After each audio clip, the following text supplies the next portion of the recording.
Hi friends, welcome to M K Vishwakarma special tech education. Friends, आज के इस video में हम आपके साथ डिस्कस करने वाले हैं DMRC यानी Delhi metro rail corporation limited के प्रीवियस ईयर क्वेश्चन पेपर के बारे में। फ्रेंड्स, यह वीडियो आपके साथ डिस्कस करने का या ये टॉपिक आपके साथ डिस्कस करने का मेन पर्पस यह है कि आपके आगामी exam like NCL technician, NSCL technician या उत्तर प्रदेश राज्य विद्युत उत्पादन निगम लिमिटेड के टेक्नीशियन की पोस्ट के लिए या Uttar Pradesh power corporation limited के जो टेक्नीशियंस के आपके आगे आने वाले एग्जाम हैं उसमें इंपॉर्टेंट क्वेश्चन का आपके साथ डिस्कस करना मेन पर्पस है। तो फ्रेंड्स, आपको पता चलेगा कि क्वेश्चन कहाँ से पूछे जाते हैं, किस प्रकार के टेक्निकल क्वेश्चंस जो हैं एग्जाम्स में पूछे जाते हैं। तो फ्रेंड्स, अगर आपने अभी तक वीडियो को लाइक नहीं किया है तो लाइक कर दीजिए, और अगर चैनल को सब्सक्राइब नहीं किया है तो सब्सक्राइब भी जरूर कर लीजिए, ताकि ऐसे ही most previous year question paper, सभी एग्जाम्स के प्रीवियस ईयर क्वेश्चन पेपर आपको टाइम टू टाइम मिलते रहें। तो चलिए अब हम चलते हैं क्वेश्चन पेपर की ओर। ये जो है Delhi metro rail corporation limited का प्रीवियस ईयर क्वेश्चन पेपर है, जिसकी डेट 15 फरवरी 2017 को हुआ था ये पेपर, यानी 2017 का आपको हम प्रीवियस ईयर का क्वेश्चन पेपर डिस्कस कर रहे हैं आपके साथ। चलिए अब हम चलते हैं पेपर की ओर। तो हमारा पहला क्वेश्चन है कि 50 वर्नियर स्केल डिवीजन वाले एक वर्नियर कैलिपर का अल्पतमांक कितना होता है। तो आपको क्वेश्चन में पूछा गया है कि जब वर्नियर स्केल डिवीजन का मान 50 हो, वर्नियर स्केल डिवीजन का मान, तो आपको जो है वर्नियर स्केल डिवीजन का मान कितना हो, 50 हो, तो आपको बताना है कि उसका लीस्ट काउंट कितना होता है। यानी 50 जब आपको दिया गया है वर्नियर स्केल डिवीजन का मान, तो आपको पता होना चाहिए कि उसका जो वैल्यू होता है लीस्ट काउंट का वो 0.02 mm होता है। आपको यहाँ ऑप्शन नंबर बी में ये दिखाया गया है, यानी ऑप्शन नंबर बी इसका करेक्ट हो जाएगा कि 50 वर्नियर स्केल डिवीजन वाले एक वर्नियर कैलिपर का लीस्ट काउंट 0.02 mm होता है।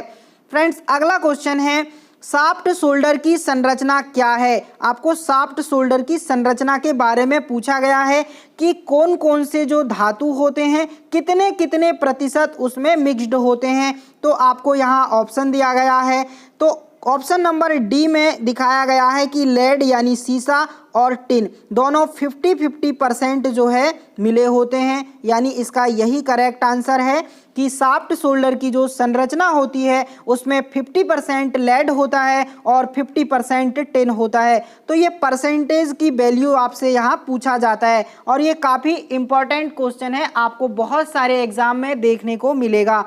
तो फ्रेंड्स, क्वेश्चन नंबर 2 का ऑप्शन नंबर 4 जो है करेक्ट हो चुका है। अगला क्वेश्चन देख लेते हैं। अगला क्वेश्चन है in which type of locking a slot is cut, a slot is cut half way across the nut. यानी आपको यहाँ ध्यान देना है, आपको यहाँ बोला गया है कि वह कौन सी लॉकिंग पद्धति है या लॉकिंग सिस्टम है जिसमें एक कट बना होता है या स्लॉट बना होता है हाफ वे में, जो कि पूरे नट में होता है। तो किस प्रकार का नट है जिसमें हाफ स्लॉट कट होता है। तो आपको बताना है ग्रूव्ड नट है, लॉक नट है, केसल नट है या स्वान नट है। तो फ्रेंड्स, यहाँ ऑप्शन नंबर डी जो दिखाई दे रहा है, स्वान नट में क्या होता है, जो पूरा नट में होता है एक हाफ कट या स्लॉट बना होता है। तो आपका ऑप्शन नंबर 4 यहाँ पर करेक्ट हो जाएगा क्वेश्चन नंबर 3 का, है ना। स्वान नट में जो है कट या स्लॉट बना होता है। आपका अगला क्वेश्चन है the ring oiling system is also known as which one of the below. मतलब आपको रिंग ऑयलिंग सिस्टम के बारे में यहाँ पर पूछा गया है कि रिंग ऑयलिंग सिस्टम कौन सी ऑयलिंग पद्धति के अंतर्गत आता है। Splash feed system, grease feed system, force feed system या लुब्रिकेटर सिस्टम। तो आपको पता होना चाहिए कि जो रिंग ऑयलिंग सिस्टम होता है वो स्प्लैश फीड सिस्टम के अंतर्गत आता है, यानी ऑप्शन नंबर 1 यहाँ पर करेक्ट हो जाएगा, है ना, स्प्लैश वाला। तो ऑप्शन नंबर 1 यहाँ पर करेक्ट हो चुका है कि splash feed system ring oiling system के अंतर्गत आता है। अगला क्वेश्चन है आपका, which among the following devices is used for lapping of gauges and dies, है ना। तो आप कौन से जो है एब्रेसिव का यूज़ करते हैं लैपिंग और गेज और डाई, मतलब कौन सी एब्रेसिव का यूज़ आप करते हैं लैपिंग करने के लिए विभिन्न प्रकार के गेजेस और डाई में। तो आपको ऑप्शन दिया गया है aluminium oxide, diamond, silicon carbide या बोरॉन कार्बाइड। तो फ्रेंड्स, जो आपको पता होना चाहिए कि जो बोरॉन कार्बाइड होता है उसमें उस एब्रेसिव का आप यूज़ करते हैं लैपिंग के लिए विभिन्न प्रकार के गेजेस और डाइस की। जब आपको लैपिंग करना होता है तो आप उसके लिए बोरॉन कार्बाइड का यूज़ करते हैं, यानी क्वेश्चन नंबर 5 का चौथा विकल्प हमारा करेक्ट हो जाएगा। अगला फ्रेंड्स, अगला क्वेश्चन है आपका कि lathe cutting tool is made up of which one of the below, यानी आपको पूछा गया है कि लेथ कटिंग टूल इन धातुओं में से निम्न में से किस से बना होता है, माइल्ड स्टील से, हाई स्पीड स्टील से, high carbon high chromium steel से या टूल स्टील से। तो फ्रेंड्स, आपको पता होना चाहिए कि जो लेथ कटिंग टूल होता है वो हाई स्पीड स्टील से बना होता है, यानी ऑप्शन नंबर 2 हमारा करेक्ट हो जाएगा।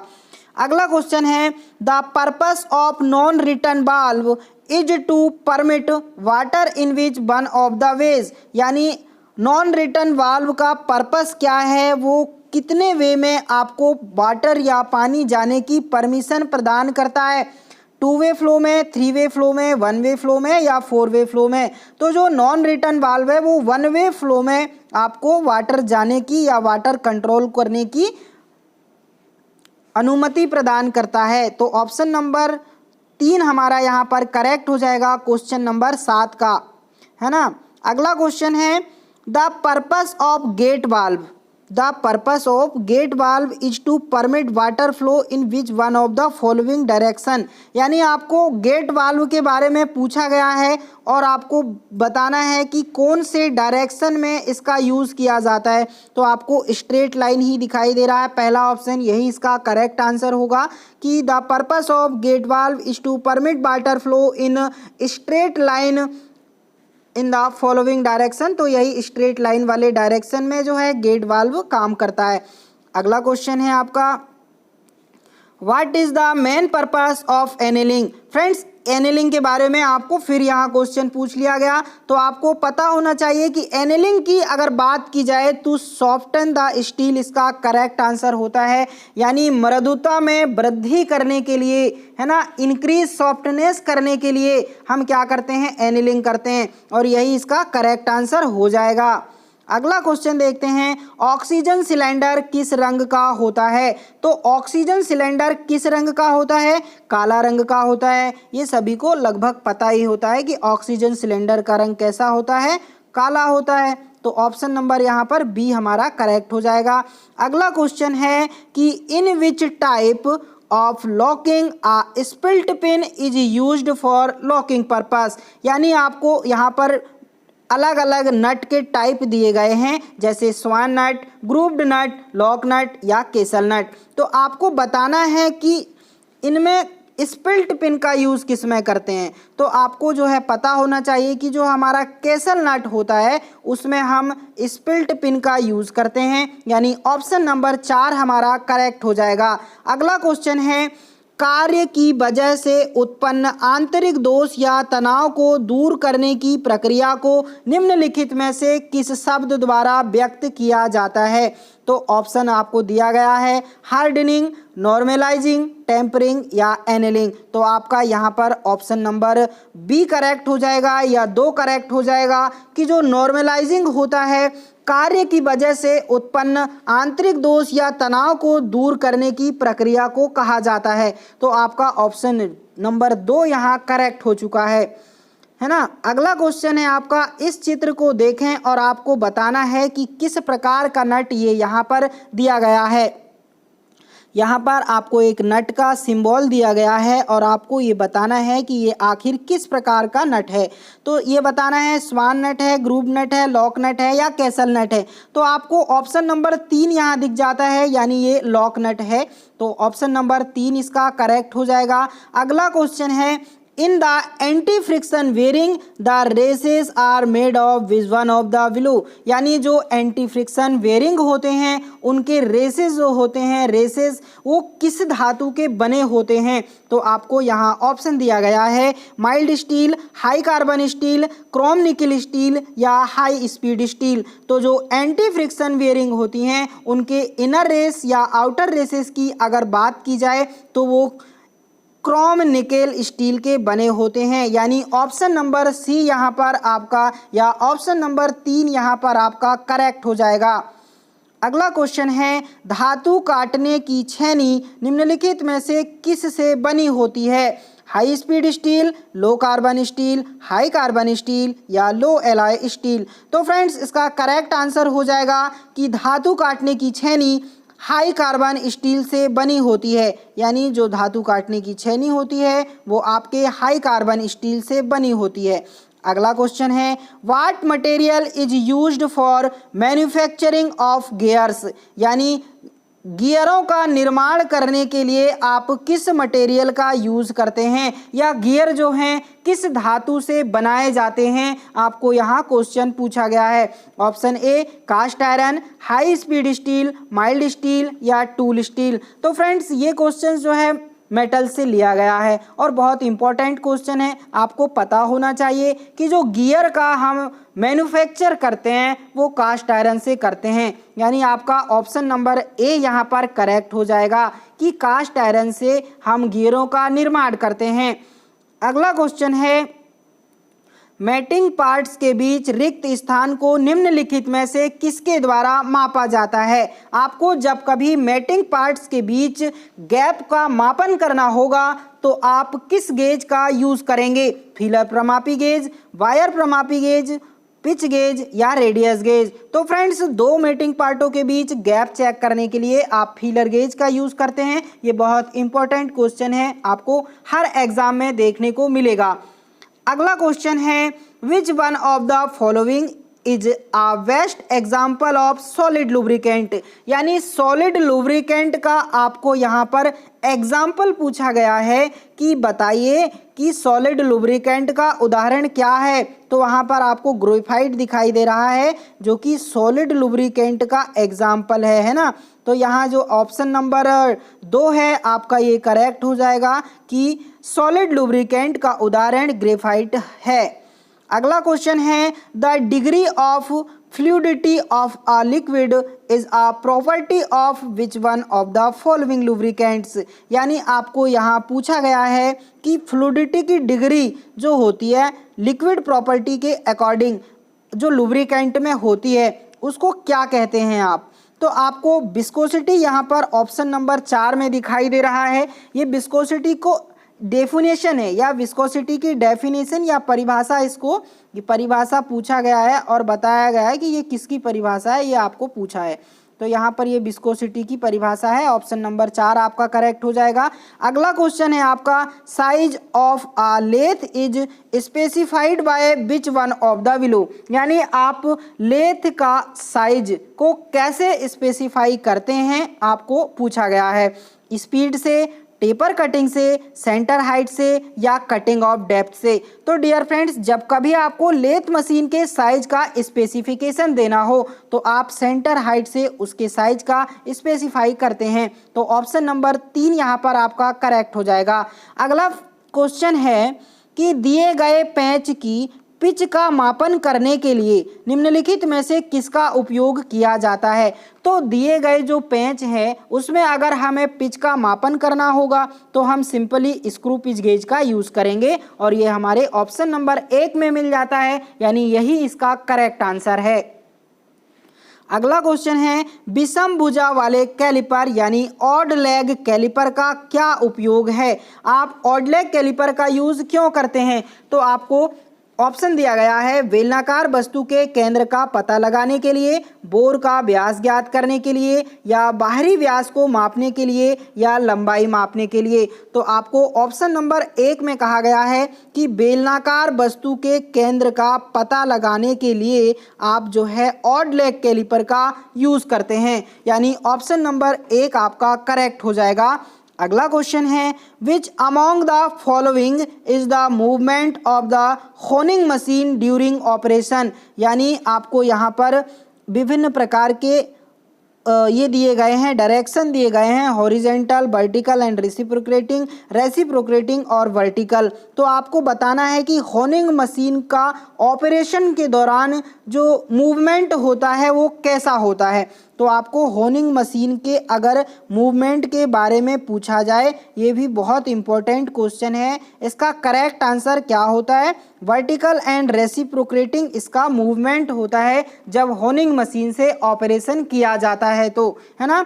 तो क्वेश्चन नंबर 23 का करेक्ट आंसर 2 नंबर हो जाएगा, यानी वर्टिकल एंड रेसिप्रोकेटिंग मूवमेंट होता है जब आप होनिंग मशीन से ऑपरेशन कर रहे होते हैं।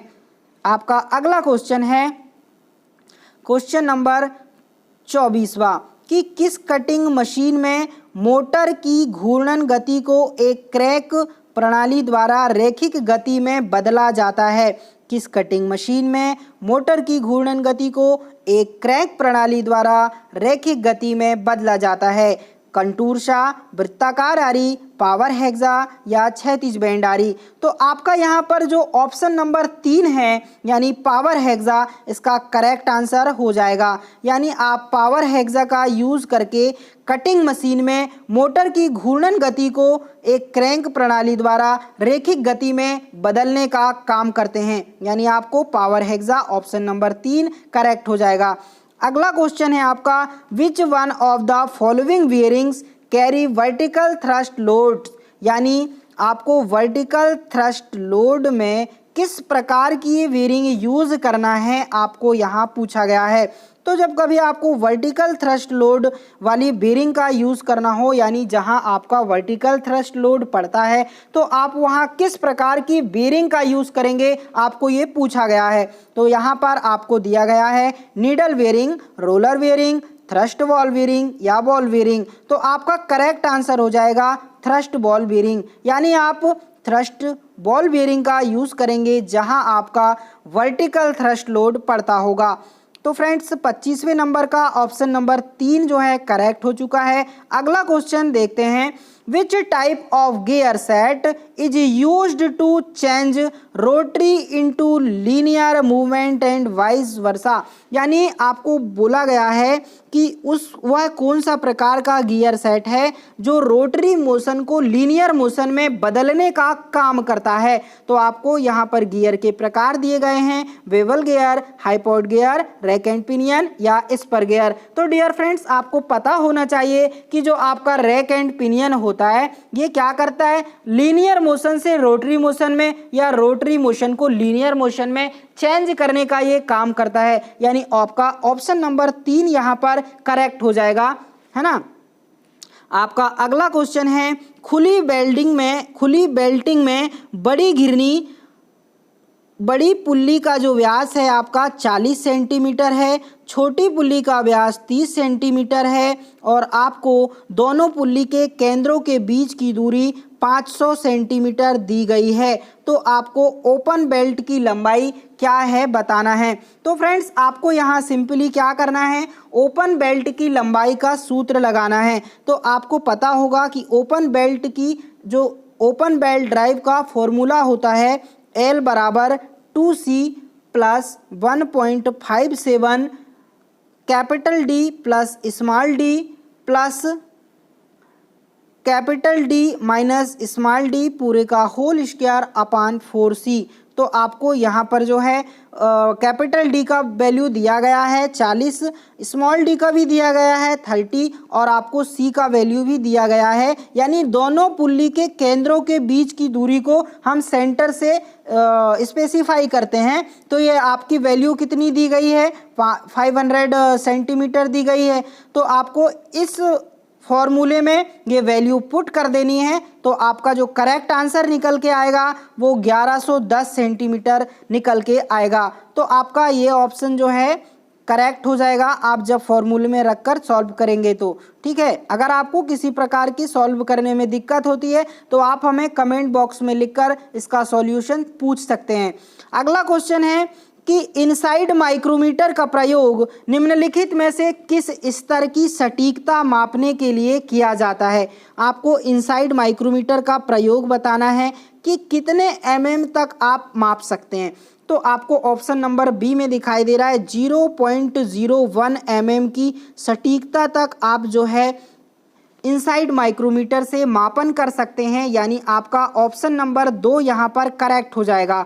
अगला क्वेश्चन है which among the following abrasive is used for lapping of tungsten carbide, यानी आपको बताना है कि किस प्रकार के एब्रेसिव का यूज़ आप लैपिंग करने के लिए टंगस्टन कार्बाइड के टूल में लैपिंग करने के लिए करते हैं। Aluminium oxide, silicon carbide, diamond या बोरॉन कार्बाइड। तो डियर फ्रेंड्स, जब कभी आप टंगस्टन कार्बाइड के टूल में लैपिंग करते हैं तो आपको डायमंड के एब्रेसिव का यूज़ करना पड़ेगा, यानी डायमंड एब्रेसिव के आपको उपयोग करना पड़ेगा। तो आपका करेक्ट आंसर यहाँ पर डायमंड हो जाएगा। आपका अगला क्वेश्चन है the salt lubricator system is also known as which one of the below, यानी आपको बताना है कि जो सॉल्ट लुब्रिकेटर सिस्टम है उसको किस अन्य नाम से भी जाना जाता है। Ring oiling system, splash feed system, gravity feed system या फोर्स फीड सिस्टम। तो आपको यहाँ ऑप्शन नंबर 4 जो दिखाई दे रहा है करेक्ट हो जाएगा कि जो फोर्स फीड सिस्टम होता है उसको हम सॉल्ट लुब्रिकेटर सिस्टम के नाम से जानते हैं। आपका अगला क्वेश्चन है which one of the below is used to measure concave and convex surface, यानी आपको पूछा गया है कि आप बताइए कि निम्न प्रकार में से किस प्रकार के गेज का यूज आप उत्तल और अवतल सतह का मापन करने के लिए करते हैं। यानी ऑप्शन में आपको दिया गया है screw pitch gauge, wire gauge, feeler gauge या रेडियस गेज। तो डियर फ्रेंड्स, जब कभी आपको कॉनकेव या कॉन्वेक्स सरफेस का मापन करना हो तो आप रेडियस गेज का यूज करते हैं, यानी आपको ऑप्शन नंबर 4 यहाँ पर मिल जाता है जो कि करेक्ट है। अगला क्वेश्चन हम देखते हैं एक बड़े व्यास का वृत्त या चाप बनाने के लिए किस कंपास का प्रयोग किया जाता है। साधारण कंपास, विंग कंपास, ट्रेमल कंपास या स्प्रिंग कंपास। तो जब कभी आपको एक बड़े व्यास का वृत्त या चाप बनाना हो तो आप जो है किस टाइप के कंपास का यूज़ करेंगे, ट्रेमल कंपास का। तो आपको ऑप्शन नंबर 3 में यहाँ पर मिल जाता है ट्रेमल कंपास, यानी आपका करेक्ट आंसर यही होगा कि बड़े व्यास की वृत्त या चाप बनाने के लिए आप ट्रेमल कंपास का यूज़ करते हैं। आपका अगला क्वेश्चन है पाइप थ्रेड का अंतर्विष्ट कोण क्या है। पाइप थ्रेड का इंक्लूडेड एंगल आपको पूछा गया है, तो आपको ऑप्शन नंबर 3 में जो 55 डिग्री दिखाई दिया है ये आपका करेक्ट आंसर है, यानी BSP यानी ब्रिटिश स्टैंडर्ड पाइप थ्रेड का जो एंगल होता है वो 55 डिग्री होता है। तो आपको क्वेश्चन नंबर 33 का ऑप्शन नंबर 3 करेक्ट आंसर मिल जाता है। आपका अगला क्वेश्चन है बर्नियर बेबल प्रोटेक्टर का क्या उपयोग है, यानी आप बर्नियर बेबल प्रोटेक्टर का यूज़ क्यों करते हैं। व्यास को मापने के लिए, गहराई को मापने के लिए, कोणों को मापने के लिए या लंबाई को मापने के लिए। तो फ्रेंड्स, बर्नियर बेबल प्रोटेक्टर की बात की जाए तो इसका यूज़ हम कोणों को मापने के लिए करते हैं, यानी ऑप्शन नंबर सी हमारा करेक्ट हो जाएगा या ऑप्शन नंबर 3 हमारा करेक्ट हो जाएगा।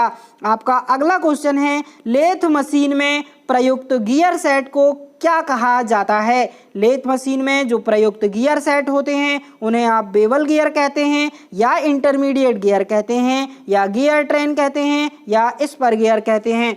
तो फ्रेंड्स, लेथ मशीन में प्रयुक्त गियर सेट को गियर ट्रेन कहा जाता है, यानी आपका ऑप्शन नंबर 3 यहाँ पर करेक्ट हो जाएगा। आपका अगला क्वेश्चन है पाइप को एक सिरे से बंद करने के लिए किस फिटिंग वस्तु का प्रयोग किया जाता है। पाइप को एक सिरे से अगर आपको बंद करना है तो आप प्लग का यूज करेंगे, यानी आपका ऑप्शन नंबर 2 यहाँ पर करेक्ट हो जाएगा। आपका अगला क्वेश्चन है, which drilling machine has 2 or more drill machine mounted on the same table which can run either simultaneously or in sequence। यानी आपको पूछा गया है कि यहाँ पर एक ड्रिलिंग मशीन है जिसमें 2 और या ड्रिल मशीन माउंटेड की गई हैं, सेम टेबल है, एक ही टेबल है, तो जो है यहाँ पर सिमुलेटेसली आपको क्या है सीक्वेंस में लगाना है। तो आप कौन सी प्रकार की ड्रिलिंग मशीन का यूज़ करेंगे यहाँ पर आपको पूछा गया है। तो आपको ऑप्शन नंबर 2 यहाँ पर दिखाई दे रहा है, गैंग ड्रिलिंग मशीन, यानी यही आपका करेक्ट आंसर हो जाएगा। अगला क्वेश्चन है, ऊष्मीय उपचार का मुख्य उद्देश्य क्या है। तो ऊष्मीय उपचार का मुख्य उद्देश्य के बारे में बात की जाए, भंगुरता बढ़ाना, कठोरता बढ़ाना, इस्पात के यांत्रिक गुणों में सुधार करना या इस्पात को नरम करना है। तो ऊष्मीय उपचार का मुख्य उद्देश्य इस्पात के यांत्रिक गुणों में सुधार करना है, यानी आपका ऑप्शन नंबर 3 यहाँ पर करेक्ट हो जाएगा। आपका अगला क्वेश्चन है, लेथ बेड की सामग्री क्या है। यानी लेथ बेड किस धातु से बनाए जाते हैं, कास्ट आयरन से, हाई स्पीड स्टील से, टूल स्टील से या माइल्ड स्टील से। तो जो लेथ के बेड होते हैं वो हमेशा कास्ट आयरन से बनाए जाते हैं, यानी आपका ऑप्शन नंबर यहाँ पर ए करेक्ट हो जाएगा। आपका अगला क्वेश्चन है, what is the standard from of pipe thread. यानी BSP थ्रेड के बारे में यहाँ पूछा गया है कि आप किस प्रकार के स्टैंडर्ड थ्रेड का यूज़ जो है पाइप के लिए करते हैं। तो आपको यहाँ BSP दिखाया गया है और यही इसका करेक्ट आंसर है। अगला क्वेश्चन है आपका, which one of the following methods produce a hard surface on the low carbon steel. यानी आपको इनमें 4 मेथड यहाँ पर दी गई हैं, जो कि हार्डनिंग है, कार्बोराइजिंग है, नॉर्मलाइजिंग है और एनिलिंग है। आपको बताना है कि लो कार्बन स्टील को हार्ड करने के लिए आप निम्न में से कौन सी प्रक्रिया का यूज़ करेंगे। तो आपको यहाँ पर ऑप्शन नंबर बी में कार्बोराइजिंग दी है, ये आपका करेक्ट आंसर हो जाएगा। आपका अगला क्वेश्चन है, घर्षण रोधी बियरिंग में केज निम्नलिखित में से किससे बना होता है। यानी आपको घर्षण रोधी बियरिंग में बताना है कि जो केज होता है वो किस प्रकार के मेटल से बना होता है। आपको यहाँ ब्रॉस दिया गया है, हाई कार्बन स्टील दिया गया है, माइल्ड स्टील दिया गया है, हाई स्पीड स्टील भी दिया गया है। तो आपको पता होना चाहिए कि जो एंटी फ्रिक्शन बेयरिंग होते हैं उसमें जो केजेस होते हैं वो किससे बने होते हैं, ब्रास से बने होते हैं, है ना। फ्रेंड्स, केजेस के बारे में पूछा जाए तो यहाँ पीतल आपको सही जवाब देना है, यानी ऑप्शन नंबर 1 यहाँ पर आपका करेक्ट हो जाएगा। आपका अगला क्वेश्चन है, what is the purpose of snip. यानी आप स्निप का यूज क्यों करते हैं। तो स्निप का यूज आप to cut thin soft metal sheet, यानी पतले मटेरियल की या पतले मेटल की सीट को काटने के लिए आप स्निप का यूज़ करते हैं। तो आपका ऑप्शन नंबर यहाँ पर 2 है, करेक्ट हो जाएगा। अगला क्वेश्चन है, centre punch is used for which one of the below. यानी आप सेंटर पंच का जो यूज़ है किस लिए करते हैं आप बताइए। ऑप्शन ए में आपको दिया गया है लोकेटिंग होल्स, ऑप्शन नंबर 2 में आपको दिया गया है making witness marks, marking lines या होल्डिंग जॉब्स। तो आपको ए नंबर या 1 नंबर ऑप्शन में दिया गया है कि जो सेंटर पंच होता है उसका यूज़ हम जॉब को या होल को लोकेट करने के लिए करते हैं। तो लोकेटिंग होल्स इसका करेक्ट आंसर हो जाएगा। आपका अगला क्वेश्चन है कि लोह और अलोह धातुओं में बोर की सुपर फिनिशिंग किस प्रक्रिया का उपयोग किया जाता है। यानी लोह और अलोह धातुओं में जब आपको बोर की सुपर फिनिशिंग करनी हो तो आपको कौन सी प्रक्रिया का उपयोग करना होगा। तो डियर फ्रेंड्स, आपको यहाँ ग्राइंडिंग, होनिंग, लेपिंग और फाइलिंग के बारे में बताया गया है। तो यहाँ पर आपको होनिंग एक ऑप्शन दिया गया है और यही इसका क्या हो जाएगा, करेक्ट आंसर हो जाएगा। अगर आपको फ्लैट सरफेस के बारे में पूछता तो आपको लेपिंग यहाँ पर आपका करेक्ट आंसर होता। यानी आपको यहाँ बोर सरफेस के बारे में पूछा है तो आपको यहाँ सही जवाब देना है होनिंग। यानी 45वें नंबर क्वेश्चन का ऑप्शन नंबर 2 करेक्ट हो जाएगा। अगला क्वेश्चन है आपका, सुंदरता में वृद्धि करने तथा मजबूती को बढ़ाने के लिए गोलाकार एवं लंबी वस्तुओं के लिए किस प्रकार की गोट या किनारी की जाती है। यानी जब कभी आपको सुंदरता में वृद्धि करना हो और मजबूती प्रदान करना हो गोलाकार और किसी लंबी वस्तुओं की या लॉन्ग मटेरियल की, तो आप किस प्रकार की एज का यूज़ करेंगे, डबल हेम, ट्रिपल हेम, वायर्ड एज या सिंगल हेम। तो आपको यहाँ वायर्ड एज ऑप्शन दिखाई दे रहा है जो कि करेक्ट हो जाएगा। इसका यूज़ हम सुंदरता में वृद्धि करने, किसी लंबे जॉब की सुंदरता में वृद्धि करने और मजबूती प्रदान करने के लिए करते हैं। ऑप्शन नंबर 3 यहाँ पर आपका करेक्ट हो जाएगा। अगला क्वेश्चन है, in the anti friction bearing the rolling element is made of which one of the following. यानी एंटी फ्रिक्शन बेयरिंग में जो रोलिंग एलिमेंट होते हैं वो किस धातु से बने होते हैं। तो जो रोलिंग एलिमेंट होते हैं वो क्रोम निकल स्टील से बने होते हैं, है ना। अगर आप केज की बात करें तो वो पीतल से बने होते हैं। तो आपको यहाँ ध्यान रखना है कि पूछा क्या गया है। आपको यहाँ क्या पूछा गया है, रोलिंग एलिमेंट पूछे गए हैं। तो रोलिंग एलिमेंट का सही जवाब आपको देना है कि क्रोम निकेल स्टील से बने होते हैं। आपका अगला क्वेश्चन है, what is the purpose of tempering. यानी आप टेम्परिंग क्यों करते हैं, क्या पर्पस है टेम्परिंग का। तो to reduce the internal stresses, आपका ये इंपॉर्टेंट क्वेश्चन है। अगर हीट ट्रीटमेंट से रिलेटेड ऐसे क्वेश्चंस आपने अभी तक नहीं पढ़ा है तो आप अपने मोबाइल के टॉप स्क्रीन पर जाकर, टॉप राइट पर जाकर आई बटन पर क्लिक करके इनसे रिलेटेड सारे वीडियोस को वॉच कर सकते हैं जिसमें डिटेल से बताया गया है। फ्रेंड्स, अगला क्वेश्चन की बात करें कि निम्नलिखित में से कौन सी बेयरिंग अपेक्षाकृत बड़े रेडियल लोड ले जाती है। तो आपको बड़े रेडियल लोड के लिए अगर बेयरिंग का यूज़ करना है तो आप किस प्रकार की बेयरिंग का यूज़ करेंगे, आपको यहाँ पूछा गया है। ऑप्शन बताए गए हैं, needle bearing, thrust ball bearing, ball bearing या रोलर बेयरिंग। तो फ्रेंड्स, बात करें हम नीडल बेयरिंग की, ये कहाँ होता है यूज़, जब हमें हाई स्पीड और एक्यूरेसी वाली जगह में बेयरिंग का यूज़ करना हो तो हम नीडल बेयरिंग का करेंगे। लेकिन जब कभी हमें vertical thrust load, not radial load, only vertical thrust load के लिए यूज़ करना हो तो थ्रस्ट वाल्व बेयरिंग यूज़ करते हैं और वाल्व बेयरिंग का सिंपल यूज़ होता है। और रोलर बेयरिंग की अगर बात की जाए तो heavy load with high speed, यानी आपको हाई स्पीड में भी अगर हैवी लोड को सहन करने की शक्ति प्रदान करने वाली बेयरिंग का यूज़ करना है तो आप वहां रोलर बेयरिंग का यूज़ कीजिएगा। तो डियर फ्रेंड्स, इसका करेक्ट आंसर ऑप्शन नंबर 4 हो जाएगा। आपका अगला क्वेश्चन है, what is the purpose of hardening. यानी हार्डनिंग का पर्पस क्या है, मेन पर्पस क्या है हार्डनिंग का, to develop high hardness to resist wear. और यही इसका करेक्ट आंसर हो जाएगा कि जो हार्डनिंग का पर्पस होता है हाई हार्डनेस डेवलप करना होता है और उसमें मतलब कोई घिसावट का विरोध करे वो, है ना, घिसे ना, इसलिए हार्डनिंग करते हैं।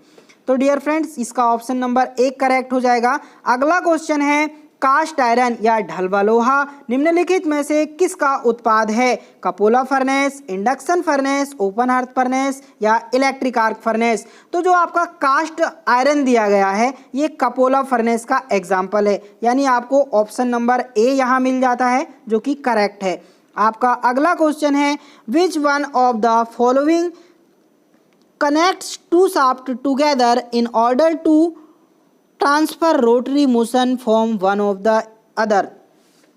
यानी आपको कहा गया है कि जब आप दो शाफ्ट को कनेक्ट करते हैं तो आपका जो रोटरी मोशन होता है वो अदर फॉर्म में होता है। तो आप इसमें किसका यूज़ करके कपलिंग जो है करते हैं या उसको क्या कहते हैं। तो है ना, जब दो शाफ्टों को आप कनेक्ट करते हैं तो वो क्या हो जाती है, कपलिंग हो जाती है। यानी आपको यहाँ पर ऑप्शन नंबर 3 यहाँ पर आपको दिया गया है, ऑप्शन नंबर 3 इसका करेक्ट हो जाएगा कि कपलिंग। आपका अगला क्वेश्चन है, which type of gears are used to transmit motion between shafts at various angles to each other. यानी आपको कहा गया है कि वो कौन से प्रकार के गियर हैं जिसका प्रयोग transmit motion between shaft eight various angles, यानी एंगल्स में यूज़ होता है, जिनका मोशन जो है एंगल्स में होता है। तो उसका करेक्ट आंसर हो जाएगा बेवल गेज, है ना। बेवल गेज का यूज़ हम एंगल्स में मोशन प्रदान करने के लिए करते हैं।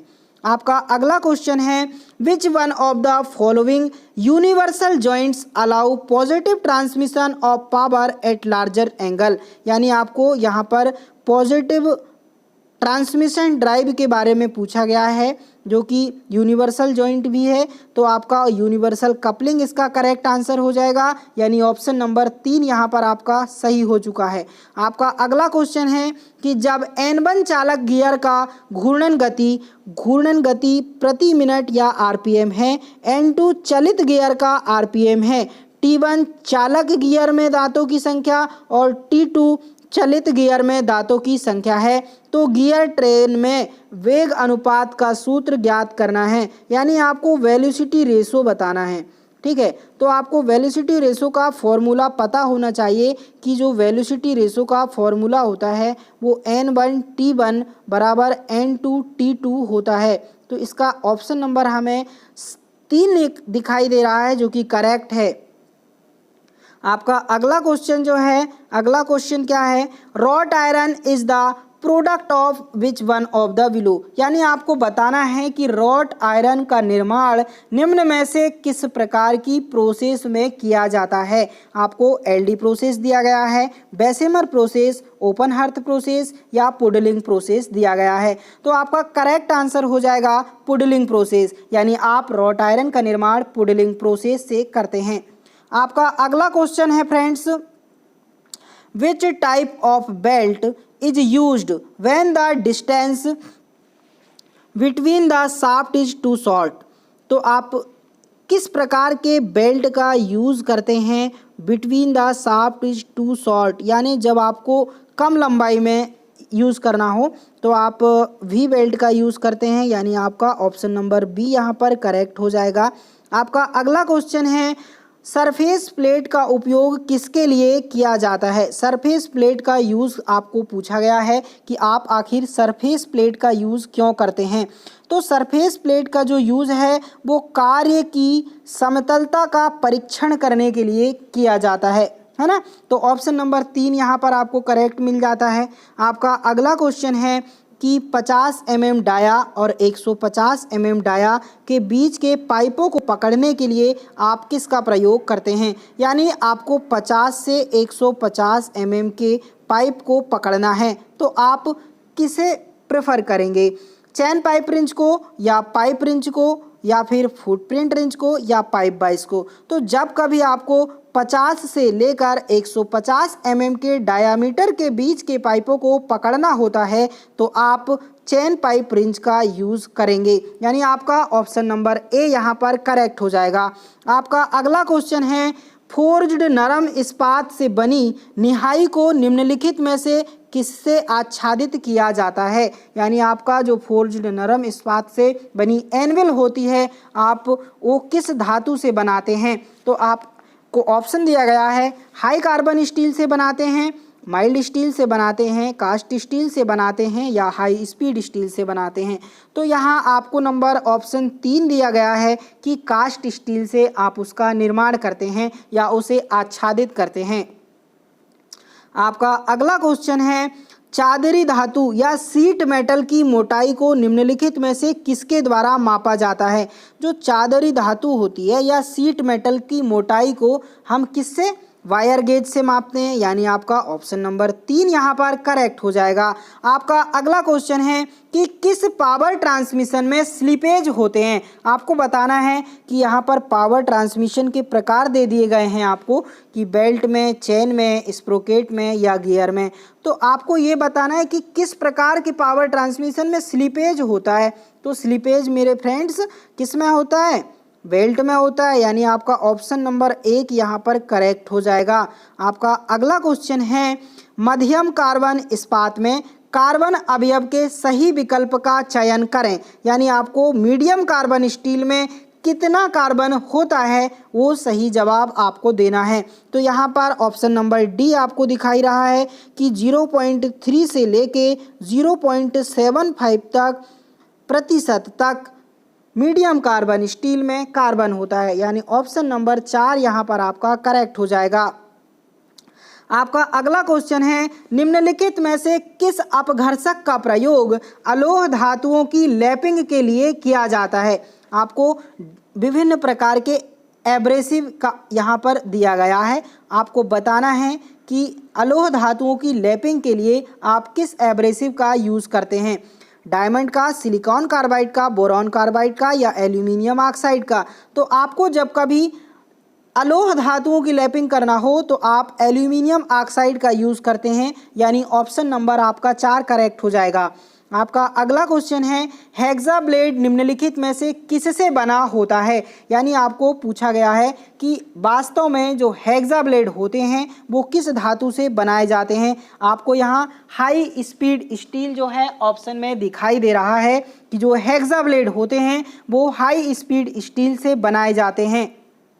आपका अगला क्वेश्चन है, which marking media when used to filed or machine finished surface gives very clear lines but takes more time for drying than other media। यानी वह कौन से मार्किंग मीडिया का प्रकार है जो फाइलिंग व रफ सतह पर किया जाता है, जो क्लियर लाइन तो प्रदान करती है लेकिन आपको सूखने में जो है अधिक समय लेती है। सूखने में ज़्यादा समय लेने वाला कौन सा मार्किंग मीडिया है। तो आपको यहाँ पर ऑप्शन में पर्शियन ब्लू दिखाई दे रहा है और यही इसका करेक्ट आंसर होगा कि जो पर्शियन ब्लू होता है वो फाइलिंग की गई और मशीन से फिनिश की गई सरफेस पर यूज़ किया जाता है और जो कि क्लियर लाइन प्रदान करता है लेकिन इसको सूखने में अधिक समय लगता है। आपका अगला क्वेश्चन है, लैप आमतौर पर निम्नलिखित में से किससे बने होते हैं। तो जो लैप्स होते हैं वो आमतौर पर कास्ट आयरन से बने होते हैं, यानी ढलवा लोहा से बने होते हैं। आपका अगला क्वेश्चन है कि गर्म या ठंडा करके बिना चटकाए पतली चादरों के रूप में समतलीकरण किए जाने की क्षमता को निम्नलिखित में से किस गुण द्वारा व्यक्त किया जाता है। तो आपको यहाँ पर ऑप्शन में इलास्टिसिटी, मेलेबिलिटी, प्लास्टिसिटी और डक्टिलिटी दिखाई दे रहा है। तो जब कभी आपको पतली चादरों के रूप में समतलीकरण करना होता है या सीट मेटल में चादर आपको बनाना होता है तो वो जो गुण होता है मेलेबिलिटी कहलाता है, यानी आपका ऑप्शन नंबर बी यहाँ पर करेक्ट हो जाएगा। आपका अगला क्वेश्चन है कि the actual difference caused between the surface speed of belt and pulley is referred to which term. यानी आपको यहाँ पूछा गया है कि एक्चुअल डिफरेंस क्या होता है सरफेस स्पीड में बेल्ट और पुल्ली को आप में से किसे रिफ़र करेंगे। तो आपको क्वेश्चन में कहा गया है स्लिप, बेल्ट रेसिंग, क्रीप और बेल्ट लेंथ। तो आपको यहाँ पर स्लिप जो होता है, स्लिप में जो है इससे डिफरेंस होता है, स्लिप में बेल्ट में डिफरेंस आ जाता है, इसलिए आपका ऑप्शन नंबर ए यहाँ पर या ए करेक्ट हो जाएगा। अगला क्वेश्चन है, गहराई मापी या डेप्थ गेज का प्रयोग निम्नलिखित में से किसका मापन करने के लिए किया जाता है। बाहरी व्यास, छिद्र की गहराई, भीतरी व्यास या ना दिखाई देने वाले छेद की गहराई का मापन करने के लिए। तो डियर फ्रेंड्स, जो डेप्थ गेज होता है उसका प्रयोग आप ना दिखाई देने वाले छेद की गहराई मापने के लिए करते हैं, यानी आपका ऑप्शन नंबर 4 जो है करेक्ट हो जाएगा। अगला क्वेश्चन है, in which type of locking a nut is having raised height and slots on the raised portion. यानी आपको यहाँ पर नट के प्रकार दिए गए हैं और आपको कहा गया है कि a nut is having raised height and slots on raised portion. तो जो स्लॉट वाला नट होता है जो हाइट में यूज़ किया जाता है या है ना, इस कौन सा नट है, तो वो कैसल नट है या कैसल नट टाइप का लॉकिंग है ना। अगला क्वेश्चन आपको है कि for which type of work the half round file is used. यानी आप हाफ राउंड फाइल का यूज किस प्रकार के कार्य के लिए करते हैं। आपको ऑप्शन में narrow slots, कीवे work, delicate work या कर्व्ड सरफेस वर्क। तो आप जो हाफ राउंड फाइल होती है उसका यूज़ कर्व्ड सरफेस वर्क के लिए करते हैं, यानी ऑप्शन नंबर 4 आपका करेक्ट हो जाएगा। आपका अगला क्वेश्चन है, इस्पात निम्नलिखित में से किसकी मिश्र धातु है। लोहा एवं कार्बन की, कार्बन एवं टिन की, ढलवा लोहा, पिग आयरन एवं निकिल की, या लोहा और मैंगनीज की। तो जो इस्पात होती है वो लोहा और कार्बन की मिश्र धातु होती है, यानी आपका ऑप्शन नंबर ए यहाँ या एक यहाँ करेक्ट हो जाएगा। आपका अगला क्वेश्चन है the compound rest is fitted on which of the following, यानी कंपाउंड रेस्ट निम्नलिखित में से किस में फिट होता है। आपको ऑप्शन है tool post, tell stock, cross slide या हेड स्टॉक। तो जो कंपाउंड रेस्ट होता है डियर फ्रेंड्स वो क्रॉस स्लाइड में फिट होता है, यानी ऑप्शन नंबर 3 आपका यहाँ करेक्ट हो जाएगा। आपका अगला क्वेश्चन है कि पिटवा लोहा या रॉट आयरन में कार्बन अवयव के लिए सही विकल्प का चयन करना है, कि रॉट आयरन में कार्बन की कितनी प्रतिशत मात्रा होती है ये आपको यहाँ पूछा गया है। तो यहाँ पर आपको 0.02 से लेकर 0.05% ऑप्शन नंबर 4 में दिखाई दे रहा है, यही इसका करेक्ट आंसर है, यानी ऑप्शन नंबर 4 इसका करेक्ट आंसर हो जाएगा कि जो पिटवा लोहा होता है या रॉट आयरन होता है उसमें कार्बन के अवयव की सही मात्रा 0.02 से लेके 0.05% तक होती है।